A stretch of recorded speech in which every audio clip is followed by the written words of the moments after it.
और इस बीच एक बड़ी खबर आ रही है और उसका रुख हमें करना पड़ेगा। यूक्रेन के राष्ट्रपति जेलेंस्की को लेकर एक बड़ी खबर है। अमेरिका के 2 सांसदों ने जेलेंस्की की जान खतरे में डाली है। जूम मीटिंग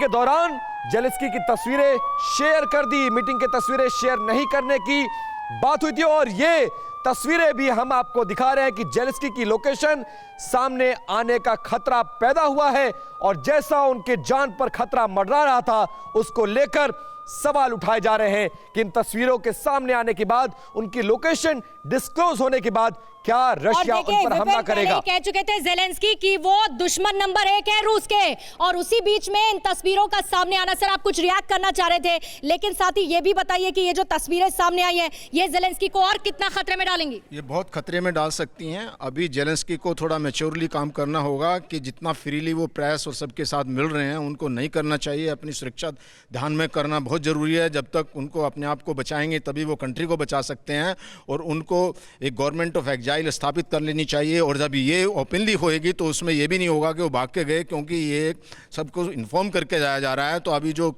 ये यूके और यूएसए कर रहे हैं कोशिश कि उनको पोलैंड में गवर्नमेंट ऑफ एक्जाइल, लेकिन ये सब जानते हुए इतनी बड़ी गलती कैसे हो सकती है? वो तो इमेच्योरिटी करते हैं जेलेंस्की जो है, उन्होंने जो है कभी वो बड़ा अनस्टेबल हो जाते हैं इस बात में, तो उन्होंने। लेकिन यहाँ पर ये भी सोचने वाली बात है कि जेलेंस्की के पास रास्ता क्या है, चारा क्या है। वो तो तमाम मुल्कों से किसी तरह से बात करके मदद की अपील कर रहे हैं ना, कि किसी तरह से उनका देश बच जाए।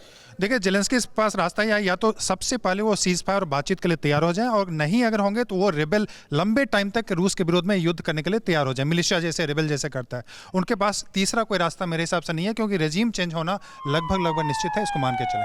तो यूक्रेन में किस तरह से रशियन कब्जा बढ़ता हुआ नजर आ रहा है, रूस का कब्जा कैसे बढ़ता हुआ नजर आ रहा है, ये आप देखिए। एक के बाद एक तमाम इलाके, तमाम शहर वो रूस की जद में आने को तैयार नजर आ रहे हैं। और दूसरी तरफ आप देखेंगे कि किस तरह से तमाम जो सैन्य बेस हैं और न्यूक्लियर प्लांट्स हैं वो रूस के कब्जे में आते जा रहे हैं। और समीर, इसमें जो बड़े नाम देखिए, समझ में आ रहा है कहां पर रूस ने कब्जा कर लिया है। चेर्नोबिल है, कीव है, और इसके साथ ही लुहांस्क की तस्वीर हम देख रहे हैं। ये पूरे मैप में आप देखिए आसपास ये डॉट्स आपको बता रहे हैं कि किस तरीके से इन्वेजन कर चुका है रशिया, और यूक्रेन में कहां रूस ने ये कब्जा किया है। खार्सोव भी इसमें शामिल है, इसके अलावा और भी बहुत सारे इंपॉर्टेंट प्लेसेस। और ये इन्वेजन रुक नहीं रहा है, रशिया लगातार आगे बढ़ता जा रहा है, रशियन आर्मी लगातार आगे बढ़ती जा रही है, और एक एक करके रशियन आर्मी यूक्रेन के एक एक इलाकों में कब्जा कर रही है। सर, डिबेट में हम वापस चल रहे हैं और सवाल यह है, थोड़ी देर पहले ये चर्चा में बात आई थी कि पुतिन की लीडरशिप को लेकर सवाल खड़ा किया गया था। पुतिन की लीडरशिप को लेकर कैसे सवाल खड़े हो सकते हैं? पुतिन उस रशिया को सामने लेकर आए हैं जो एक वक्त में बर्बादी के कगार पर खड़ा था, और बर्बादी के कगार से लेकर वर्ल्ड पावर बनाना छोटी बात नहीं होती है। ऐसे में यूक्रेन में अगर वो फेल भी हो जाए तो आपको लगता है कि उनकी लीडरशिप में खोट है, या अब उनमें वो बात नहीं रह गई जो पहले थी?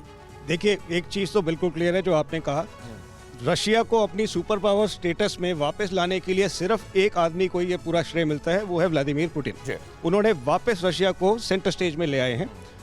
रही बात ये यूक्रेन के कैंपेन की, अगर ये 1 हफ्ते में खत्म हो जाता, रशिया के जो मिलिट्री एम्स थे वो हो जाते, तो ज्यादा अच्छा रहता पुतिन साहब के लिए।